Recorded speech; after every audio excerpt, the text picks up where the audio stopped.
Welcome children. Worksheet number 84। आज की worksheet का नंबर 84 है।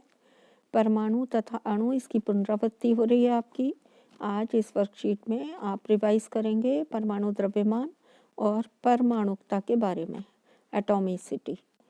तो आप पढ़ चुके हैं कि हर परमाणु का अपना अलग अलग द्रव्यमान होता है। परमाणु द्रव्यमान को हम यूनिफाइड परमाणु द्रव्यमान, जिसे स्मॉल यू लिखते हैं, उसमें नापा जाता है, इकाई में लिखा जाता है। एक यूनिफाइड परमाणु द्रव्यमान का क्या मतलब होता है बच्चों? एक यूनिफाइड द्रव्यमान कार्बन के 1/12वें भाग के द्रव्यमान के जितना होता है। आपको पता है कार्बन का जो परमाणु द्रव्यमान होता है 12, अगर इसका 1/12 कर दें तो क्या आ जाएगा? इसका भार 1। तो एक यू द्रव्यमान कार्बन परमाणु के 1/12वें भाग के द्रव्यमान के बराबर होता है। परमाणु आपस में अभिक्रिया कर अणु और आयन बनाते हैं। अत्यधिक संख्या में पुंजित या संगठित होना या पुंजित यानी इकट्ठा होना। जब बहुत सारे अणु लाखों की संख्या में इकट्ठे हो जाते हैं तो वो पदार्थ बनाते हैं, और वो पदार्थ हमें दिखाई देता है और महसूस होता है। परमाणुकता क्या होती है बच्चों? ये रिवीजन है आपका।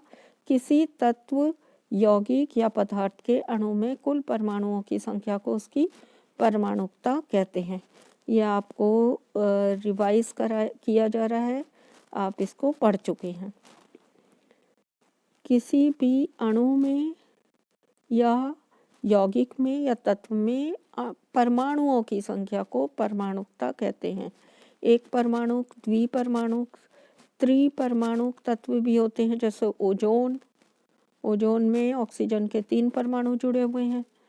तो इसी के अनुसार हम परमाणुओं को गिन कर निकालते हैं। इसके अलावा आपको इसमें बताया गया है आणविक द्रव्यमान। आणविक द्रव्यमान क्या होता है बच्चों? किसी पदार्थ का आणविक द्रव्यमान उसमें मौजूद सभी परमाणुओं के द्रव्यमानों के योग के बराबर होता है। जितने परमाणु हैं उनके अगर द्रव्यमान को हम जोड़ दें तो परमाणु द्रव्यमान को तो क्या निकल आएगा? उनका आणविक द्रव्यमान निकल आएगा। अलग अलग परमाणुओं के आणविक द्रव्यमान दिए होते हैं और आपको ये निकालना होता है आणविक द्रव्यमान। ये मैंने अपनी वीडियो में आपको सिखाया है। अब हम क्वेश्चन आंसर देख लेते हैं। पहला क्वेश्चन है, क्या सभी पदार्थों का परमाणु द्रव्यमान एक जैसा होता है? नहीं, सभी पदार्थों का परमाणु द्रव्यमान अलग अलग होता है। ये कैसे? हर परमाणु का अपना द्रव्यमान होता है, ये जॉन डाल्टन ने बताया था।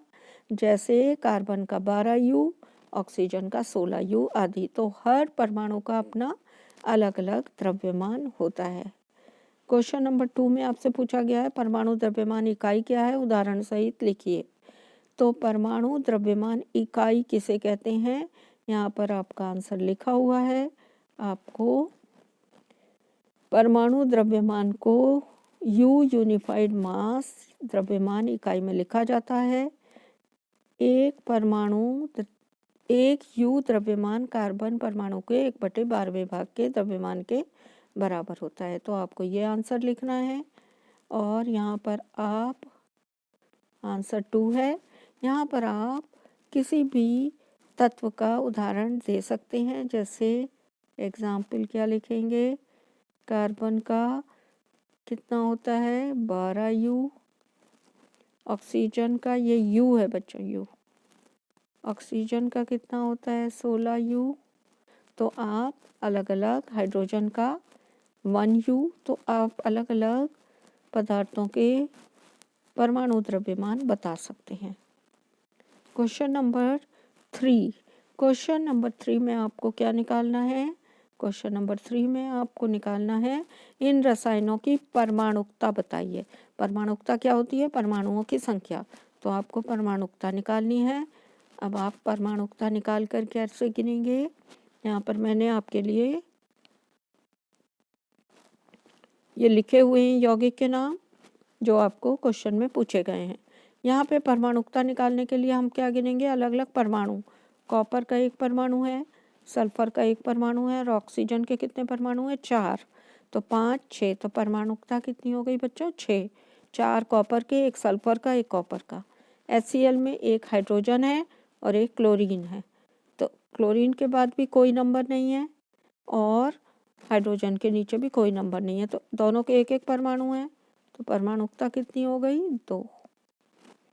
S8, S के बाद कौन सा नंबर है, 8, तो परमाणुकता कितनी हो गई इसकी, 8। सल्फर में सल्फर के 8 परमाणु जुड़े होते हैं, ये सल्फर का सूत्र है। NaCl, इसमें कौन सा है, Na1, इसके नीचे कोई नंबर नहीं है, तो Na का कितना परमाणु हुआ, 1, और क्लोरीन का भी 1, तो परमाणुकता कितनी हो गई, 2। H2CO3, इसमें तत्व कितने हैं, पहले हम तत्वों का पता लगाते हैं बच्चों। हाइड्रोजन तत्व है, कार्बन एक तत्व है, ऑक्सीजन तत्व है। अब हाइड्रोजन के कितने परमाणु हैं, 2, कार्बन का 1, 3 हो गए, और ऑक्सीजन के 3, तो 3 और 3 6 हो गए। ये जो नीचे नंबर लिखे होते हैं उतने परमाणु होते हैं। तो ये हमने क्या गिन ली, निकाली परमाणुकता। अब क्वेश्चन नंबर 4 में आपसे पूछा गया है, आयनों पर किस प्रकार के आवेश होते हैं, उदाहरण सहित लिखिए। आपको एग्जाम्पल देना है और बताना है कि आयनों पर किस प्रकार के। तो आयनों पर 2 प्रकार के आवेश होते हैं, धनात्मक तथा ऋणात्मक। धनात्मक होता है या ऋणात्मक होता है। तो धनात्मक भी हो सकता है, किसी पर ऋणात्मक हो सकता है। जैसे यहाँ पर देखिए सोडियम है, इसके ऊपर +1 होता है। क्लोराइड आयन है, इसके ऊपर -1 है। कैल्शियम आयन है, उसके ऊपर +2 है। ऑक्साइड, इसके ऊपर -2 आवेश होता है।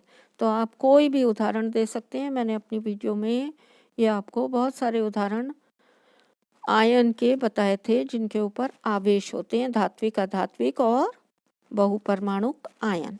तो आप किसी का भी उदाहरण दे सकते हैं, मगर हर आयन के ऊपर या तो धनात्मक या तो ऋणात्मक आवेश होता है। अब हम क्वेश्चन नंबर 5 करेंगे। दिए गए अणुओं का आणविक द्रव्यमान परिकलित कीजिए। NaCl, CuSO4, H2CO3 और H2, इनके आणविक द्रव्यमान। तो बच्चों हमने आणविक द्रव्यमान निकालने सीखे थे।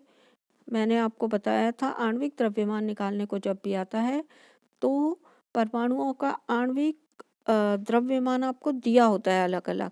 तो यहाँ पर देखिए आपको Na का दिया है 23, क्लोराइड का दिया है 35.5 U, कॉपर Cu का दिया हुआ है 63.5, सल्फर का 32, ऑक्सीजन का 16, कार्बन का 12, हाइड्रोजन का 1 U।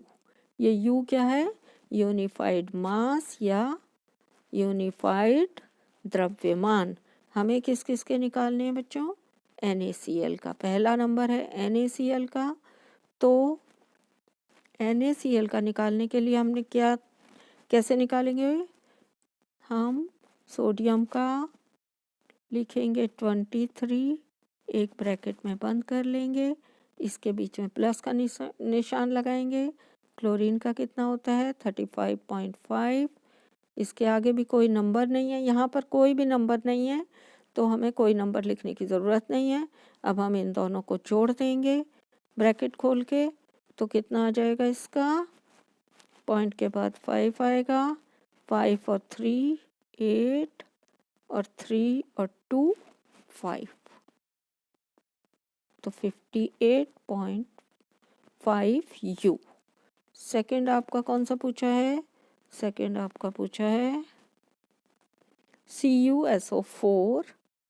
तो CuSO4 का जब हम निकालेंगे तो कितना आएगा, यहाँ पर पहले फॉर्मूला लिखेंगे CuSO4।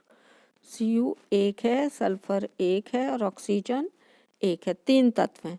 कॉपर का कितना होता है, कॉपर का होता है 63.5, ब्रैकेट बंद कर देंगे, प्लस का निशान, सल्फर का कितना होता है 32, ब्रैकेट बंद कर देंगे, प्लस का निशान, ऑक्सीजन का होता है 16, परमाणु कितने हैं O4, ये 4 है तो मल्टीप्लाइड बाय 4 करेंगे तब ब्रैकेट बंद करेंगे।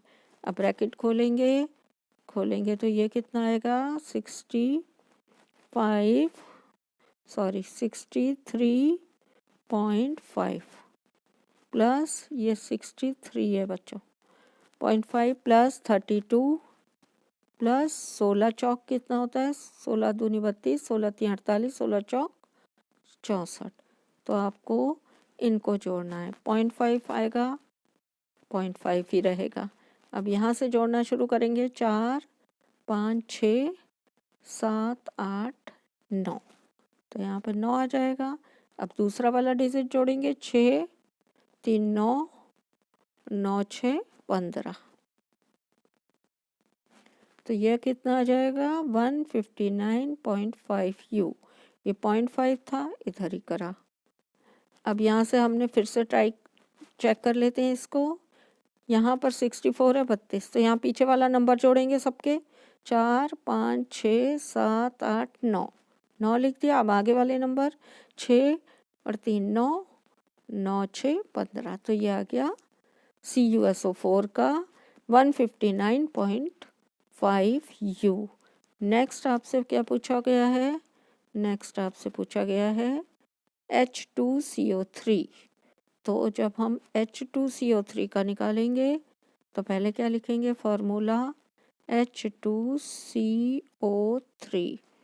अब यहाँ पर एक हाइड्रोजन है, एक कार्बन है, एक ऑक्सीजन है, 3 है, तो हाइड्रोजन के 2 हैं तो हाइड्रोजन का 1 होता है मल्टीप्लाइड बाय 2, इसके 2 हैं, ब्रैकेट बंद, प्लस कार्बन का 12 होता है, ब्रैकेट बंद, प्लस ऑक्सीजन के कितने हैं 3, ऑक्सीजन का 16 होता है मल्टीप्लाइड बाय 3 करेंगे क्योंकि इसके 3 परमाणु लिए गए हैं, 1 दूनी 2 प्लस 12 प्लस 16 तियाँ 48, तो 48।